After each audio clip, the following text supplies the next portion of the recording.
The Federalist. This is a great story by Christopher Jacobs. How woke whites are turning minorities into Republican voters. Ha! Again, going back to science and data. How woke white, bow tie wearing wokesters, as Matt Gaetz calls them, woke-topians, white, rich, upper crust, elitist snob liberals, they can tell you all, they can talk all day. Legal immigration's good. We have to help people. We have to do it. They don't actually do any of that. And matter of fact, large swaths of the population in the United States who are not woke white liberals, when you look at the data, are starting to say, yeah, I don't think that open borders illegal immigration thing is for me. Liberals are too dopey to pick up on this, though, because they believe they're helping. That they're missing is the entire massive numbers of people are moving in large swaths away from liberal woke Democrats to the Republican Party because liberals live on emotion and they don't live on hard reality. Here's screenshot 1 from this story. And by the way, let me just add this in. I was mocked, which is fine, part of the business. I have a thin skin. I don't have a thick skin. But still, I was mocked for suggesting on Fox News multiple times this week that President Trump has moved the needle with Hispanic votes positively in the GOP direction, despite the fact that he was relatively hard on illegal immigration. People, liberals, Pacino, what an idiot. Okay, well, you don't believe in data like I do, so let's see who the real idiot is from this Federalist piece. Here's screenshot number 1. While the Democrat vote increased by 7 percentage points amongst white college graduates in 2020, their support among African Americans dropped by 1 to 2 percentage points. Remember this from that story last week? Among Hispanics, it dropped by 8 to 9 points. And as much as 14 to 15 points in areas like South Florida. That is an apocalypse, folks. And among Asian Americans by roughly 5 points. Sure, this is that liberal pollster who wrote that story we talked about last week. Sure notes that, quote, I don't think a lot of people expected Trump's GOP to have a much more diverse support base than Mitt Romney's did in 2012. But that's exactly what happened. So again, who's the real dunce to all the liberals that listen to my show and you love to, laugh and who's the stupid one? You or me? You do the whole data thing. I thought science. I thought you did. So we're going to get to that block next about Democrat. You sensing a theme in today's show? Democrats are all about the science and the data. And yet when you go to the actual science and the actual data, it says the exact opposite of what the liberals are telling you. From the Federalist piece, another interesting thing this guy Shore, S-H-O-R, had to say. Shore's a liberal, by the way. I think his name's David Shore. I'm not really sure, but I cited his piece last week. What does Shore think Democrats should do about this looming catastrophe? They got a solution, folks. Come back to me for a minute here. You would think, Joe, if you were sane, the Democrat solution would be, hey, these woke-topian white liberals pushing open borders, socialism, confiscatory taxes, government-run healthcare.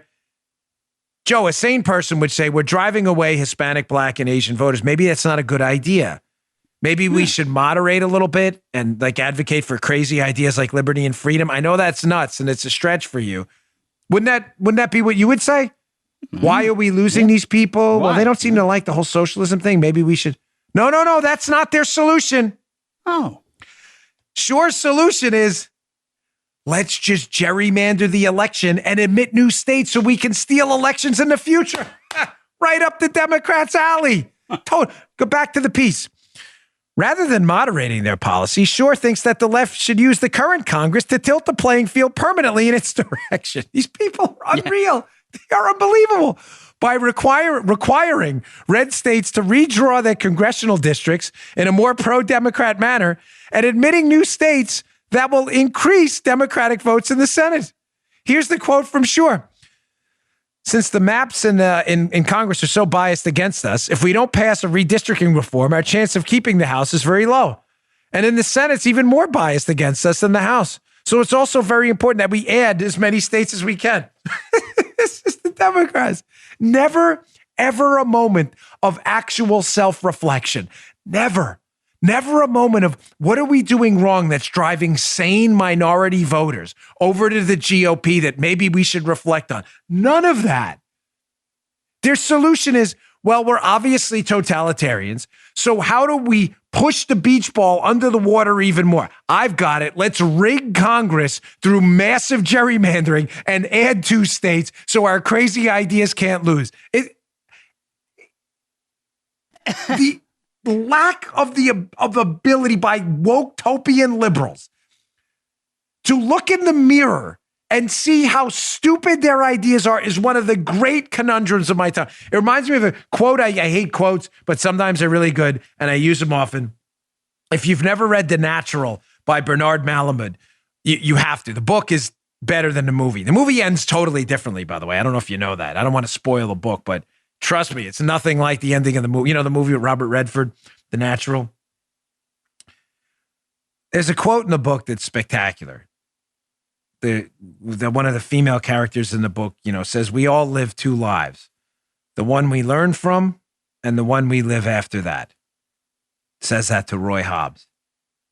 I say that because liberals have a unique capacity, and I do mean unique, to never get past stage 1. They don't learn from anything. They don't reach the life lived after that. We all live 2 lives. It's so true. The life we learn from through mistakes, and then the new and better and reformed person after that. Not liberals.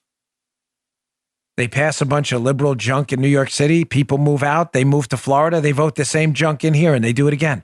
It's like the beatings will continue until morale improves. Let me smash my head on the decks because it feels better when it stops. This is working well. Let's open up the borders as long as it imposed costs on border towns and not on me. And then Joe's in Maryland. I know you remember this. Remember, Joe, in Montgomery County, they call it occupied Montgomery County in Maryland because it's one of the most liberal counties in the entire country. And it's very wealthy, by the way. It's the suburbs of D.C. Montgomery County was all about illegal immigration until illegal immigrants started showing up in their neighborhoods. And then everybody was like, whoa. Let's dial this stuff back a little bit. I was cool with it when it only affected Texas border towns, but I didn't think people would show up in my neighborhood. Yeah, how about that? They never, ever, liberals, ever get to the life lived after the life they learned from. Ever. They are mentally immune to facts.